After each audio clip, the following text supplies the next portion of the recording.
Здравейте! Вие сте в канала Въпрос на избор и аз съм Асия. Днес ще си поговорим малко повече за темата как така всъщност е възможно да ядем каквото ни се яде, защо това е полезно и какво всъщност означава да ядеш това, което ти се яде. Много хора, когато чуят, че можеш да ядеш това, което си поискаш, или че или видят някой да си яде това, което си поиска, веднага казват, той ще стане дебел.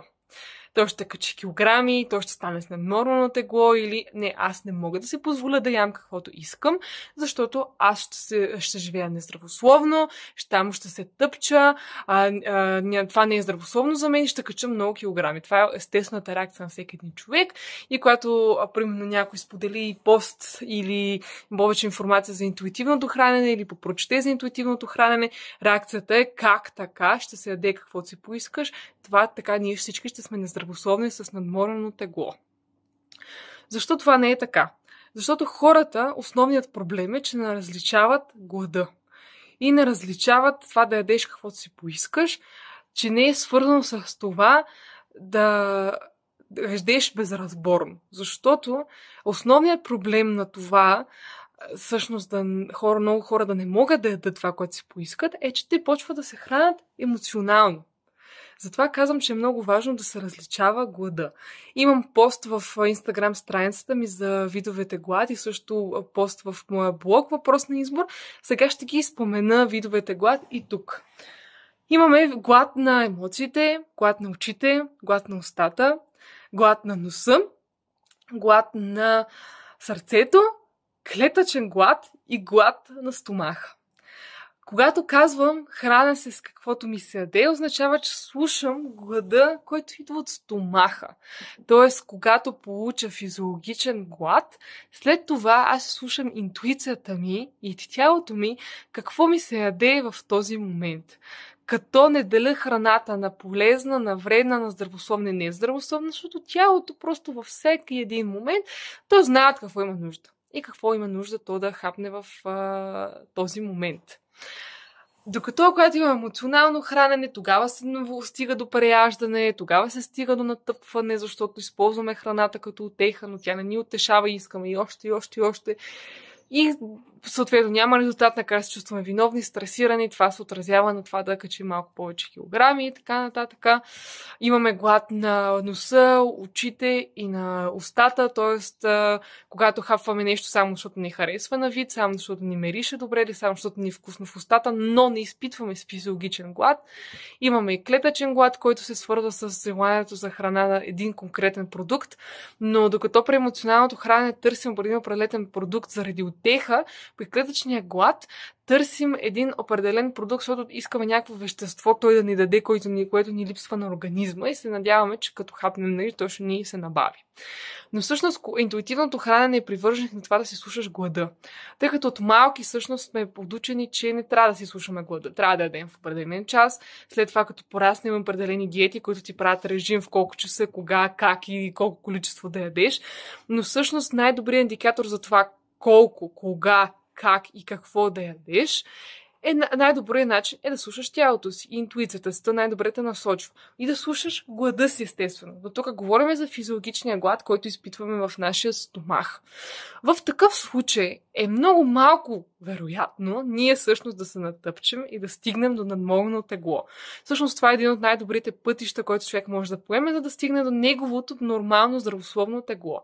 То може да не е това като на манекен, то може да не е това както на някоя наша приятелка, на която искаме да изглеждаме, но то ще е здравословното и нормалното за нашето собствено тяло. Другия въпрос е, че ние сме израснали в едно общество, в което много по-привърженик и много повече се обръща внимание на това как човек трябва да се контролира, да е дисциплиниран, да има воля, да има целенасоченост. Това са важни качества, но не и когато са в крайност.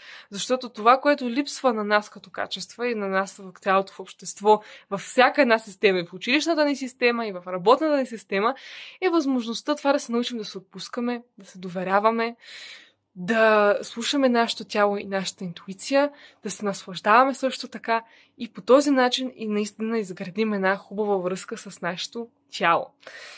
И всъщност това липсва на нашето общество. И тъй като това липсва, дори в храната и в диетичната индустрия е създавано така. Ако искаш да си здрав, ако искаш да се чувстваш добре, ти трябва да упражняваш контрол над себе си. Ти трябва да си дисциплиниран, ти трябва да си на диета. А всъщност не е така. Можеш да се отпуснеш, можеш да се довериш на тялото си, можеш да се наслаждаваш, да обичаш твоето тяло и тогава да получиш тези резултати, които търсиш всъщност с храненето с килограмите.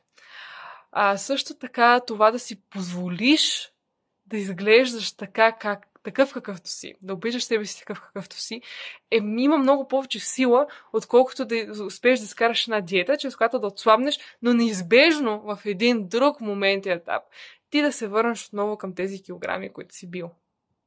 Защото всяка една диета е временно. Тя има временно въздействие, временен ефект. Единственото, което има дългосрочен ефект, е това да слушаш тялото си и да слушаш интуицията си, да слушаш глада си.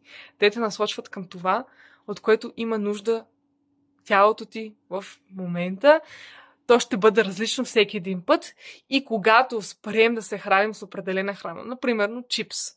До сега сме преяждали с чипс, но изведнъж почваме да слушаме тялото си, слушаме интуицията, съзнаваме, че чипс изобщо не ни харесва и само сме прибягвали към него по емоционален начин. И в един момент обаче спираме да дадем чипс по естествен път. Защото интуитивно просто няма тялото ни нужда от тази храна. Така може да се случи с много други храни, но разликата да идва по интуитивен, естествен път е коренно различно от това да ни е забранено, защото когато някаква храна ни е забранена, е много по-вероятно да прибегнем към нея. И много по-вероятно да имаме нужда да се храним с нея и много по-вероятно да преядем в един момент с нея, защото сме се забранявали известен период от време. Но когато дойде това от интуитивна нужда, когато интуитивната нужда е далеч от емоционалната нужда, далеч от нужда за това просто да си донесем някакво удоволствие, това си е физиологична нужда на тялото. Тази нужда винаги ще ни стане по много по-естествен начин, без да има някакви забрани и ограничения за нас. Така че да ядеш каквото ти се яде, означава да слушаш интуицията, да слушаш твоето тяло и да слушаш твоя стомашен глад. Това мога да кажа като обобщение на видеото. Благодаря ви, че гледахте отново. Може да споделите вашата гледна точка в коментарите. Отворена съм за хората, които наистина искат дискусии, искат да споделят мнение. Ще се радвам и на обратна връзка. Може да прочетете още на тема интуитивно хранене в моя блог Въпрос на избор. Ще оставя линк долу в описанието, както и линк към моите социални мрежи. Благодаря.